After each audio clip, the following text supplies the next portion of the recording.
तुझा मित्र? हां, माझे मित्र म्हणजे नातेवाईकच.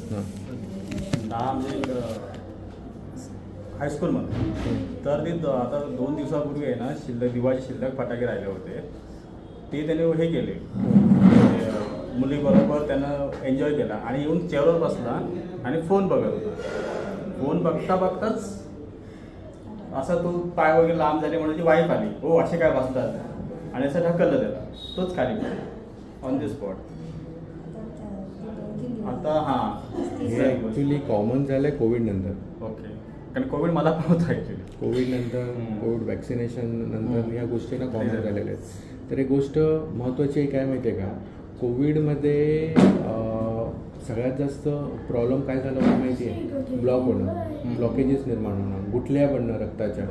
त्यामुळे रक्ताची गुठली बनणं आणि रक्ताच्या गुठली बनण्याचे टेंडन्सी होणं, या 2 गोष्टी समजून घ्या. ज्या लोकांच्या ताबडतोब गुठल्या बनल्या, रक्ताच्या गाठी बनल्या, त्यांना इन्स्टंट प्रॉब्लेम आला.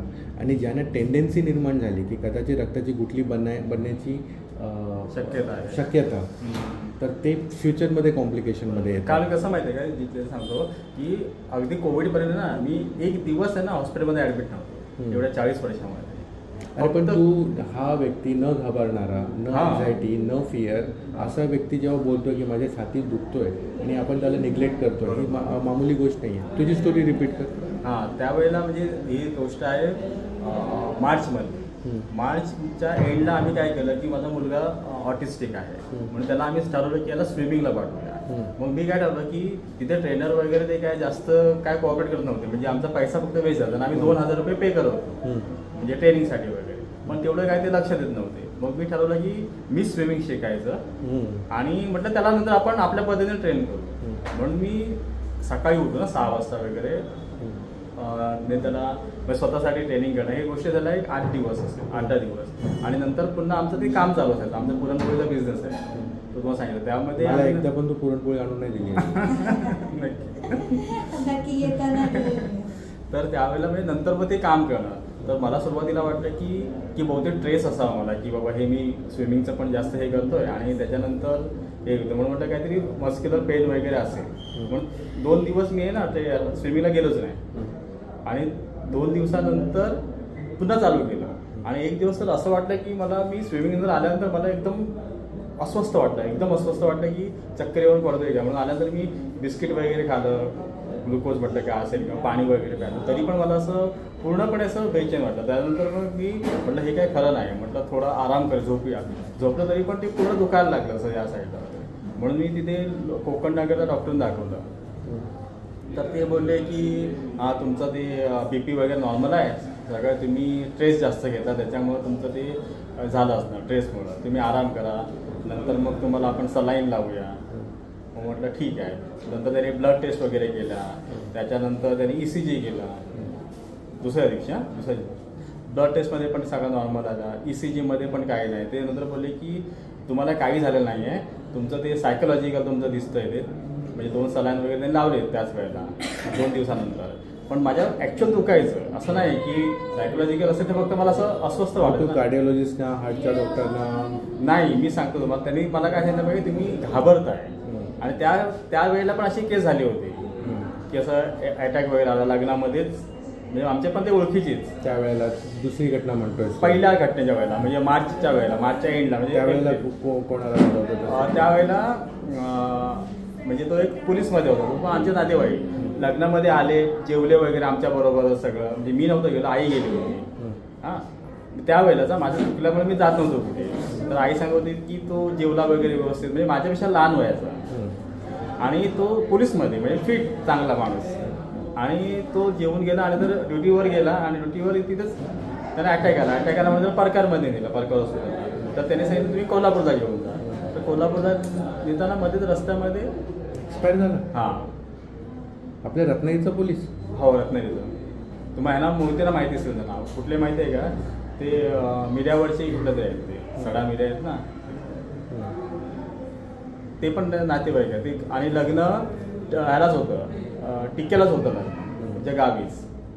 ठीक आहे, आता तुझ्याबद्दल बोल. नंतर मग ते झाल्यानंतर मग मला पण वाटतं असेल की कदाचित असेल सायकोलॉजिकल, मी सगळ्या गोष्टी. हां, त्याच्यामुळे मला दुखतं. पण नंतर मला वाटतं की दुखतंय खरं, पण म्हटलं मला पेन तर होतं ॲक्च्युअल पेन, म्हणून मी इकडे सिव्हिलला म्हटलं दाखवूया. म्हटलं बाकी ठिकाणी जाण्यापेक्षा म्हटलं आपण सिव्हिलला दाखवूया, म्हटलं कमी खर्चामध्ये होईल या गोष्टीसाठी. म्हटलं बाहेर गेलं तर म्हटलं डायरेक्ट अँजिओप्लास्टी वगैरे करायला सांगतील आणि म्हणून हे होईल, म्हणून इथे दाखवूया. तर इथे पण माझे ते केस पेपर आहेत सगळे तुम्हाला. पण तू जेव्हा माझ्याकडे आला तर तुझा चेहरा कसा होता माहिती आहे? तुला आज ओळखलं नाहीये. पूर्णपणे चेहरा डाऊन, निगेटिव्हिटी पूर्णपणे चेहऱ्यावरती, एक भीती. बरोबर, एकदम म्हणजे भीती म्हणजे मला असं वाटायचं ना, मी गाडीवर चालत नाही ना, असं वाटायचं की मला मध्येच काहीतरी होणार आहे.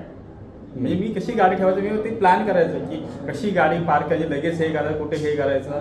म्हणजे युट्यूबचे व्हिडिओ बघून करंगळी दाबायची असते, आलं ठेवायचं जवळ, ह्या सगळ्या गोष्टी म्हणजे हा अक्षरशः म्हणजे अशी सिच्युएशन आल्यानंतर मी स्वतःचा बचाव कसा करायचा ह्या गोष्टींमध्ये. त्याच्याने नॅचरली त्याने अँझायटी वाढणार, अँझायटी वाढली, स्ट्रेस वाढला, स्ट्रेस वाढल्यानंतर पण मला स्ट्रेस ते सगळे म्हणताय ना तुम्ही त्याप्रमाणे ना, स्ट्रेस जर नुसतं असं ना तर मी नंतर रिलॅक्स म्हटलं काय होईल ते होईल असं पण मी हे करायचो. हिला नंतर ना मी काय सांगायचंच नाही. सुरुवातीला मी टॉयलेट दरवाजा पण नाही बंद करायचो सुरुवातीला, ती मला भीती वाटायची. ही पण सांगायची आंघोळी करताना दरवाजा बंद करू नका, म्हणजे कदाचित दरवाजा बंद लॉक राहील किंवा काय आम्हाला पण हाक मारायला वगैरे. या गोष्टी नंतर मी टाळल्या.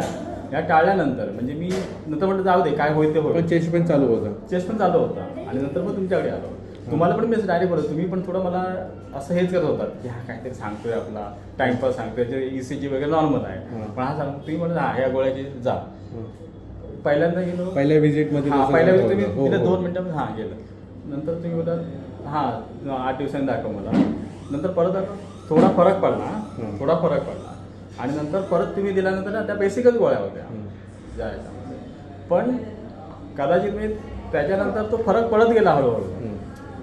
त्याचं कसं असतं त्यानंतर आहे ना, मी चष्मा माझा नंबर वाढला, तो पण मी हे करून घेतला, इथे चेक करून चष्मा पण घेतला. आणि त्या चष्मा बनल्यानंतर आणि पुन्हा फोन पूर्णपणे बंद केला मी. फोन बघणं, त्या गोष्टी फोन बघणं किंवा इतर TV जास्त बघणं. TV बघितलं ना की मला असं घाम यायचा, अच्छा बेचैन व्हायचं. हां, TV किंवा फोन बघता नाही ना, थोडा वेळ झाला की असं म्हणजे मला हेच व्हायचं की आता काहीतरी चक्कर वगैरे येणार. आता TV बघितल्यावर त्रास होतो? आता काही नाही, आता मी फोन पण बघतो, पण मी स्वतःहून टाळतो फोन बघणं वगैरे. पण आता त्यानंतर मग तुमच्या इथे दाखवल्यानंतर मग म्हटलं आपण तुमच्या क्लिनिकला जाऊया आयुष्यामध्ये. तिथे मी संध्याकाळचा आलो होतो, पण तुम्ही तेव्हा बिझी होता, तर ते मला बुधवारी मग बुधवार दाखवलं. त्यानंतर तुम्ही थोडं म्हणजे ती मेडिसिन चेंज करून दिली. तेव्हा तर मला जवळजवळ ते 60-70% रिकवर झाली होती माझी. तेव्हा मेडिसिन तिथे चेंज केल्यावर? हां, तुमच्या तिथे दाखवल्यानंतर. आणि ती जी मेडिसिन घेतल्यानंतर मला 100% म्हणजे आता किती दिवसामध्ये तुला 100% रिलीफ आला माझ्या क्लिनिकवर? 2 महिन्यामध्ये. 2 महिन्यामध्ये म्हणजे तुमची इथे मेडिसिन चालू होती आणि त्यानंतर तुमच्याकडून गेल्यानंतर 15 दिवस तेव्हा थोडं फायदा. कारण तुझी कंडिशन अशी आहे ना की ज्याच्यामध्ये आपण ECG काढून किंवा सोनोग्राफी काढून एक्सरे काढून जजमेंट घेऊ शकत नाही. तुला ते जाणवत आहे.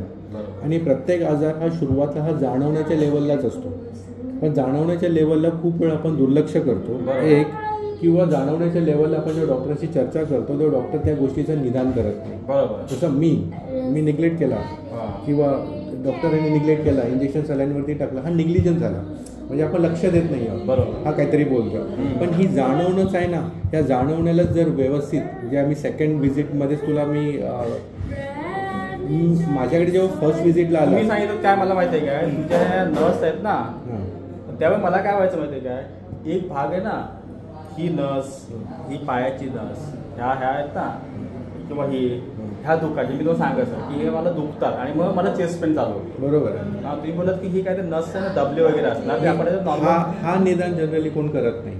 कारण तुम्हाला माहिती आहे का की आपल्या मणक्यामधनं जे नसा येतात हे आपल्या पूर्ण शरीराला सप्लाय करतात.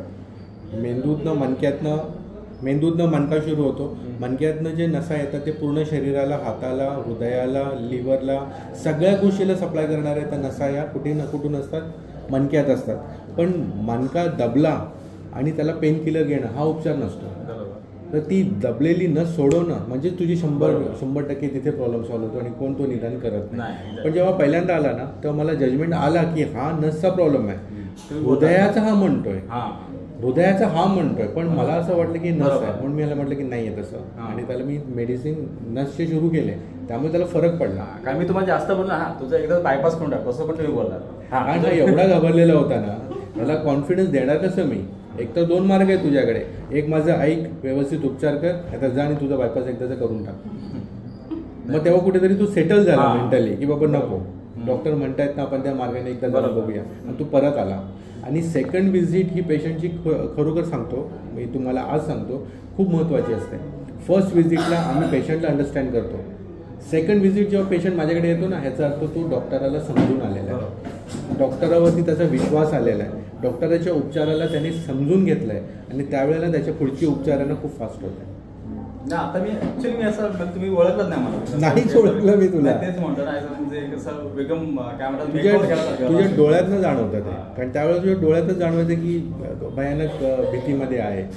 मग घाबरलेल्या माणसाला आम्ही कसं माहिती आहे, हा ऑटिस्टिक मुलगा हा ना आमचा एका ठिकाणी जास्त बसत नाही. नाही, आता मी ह्याच्याबद्दल बोलणार आहे. त्याला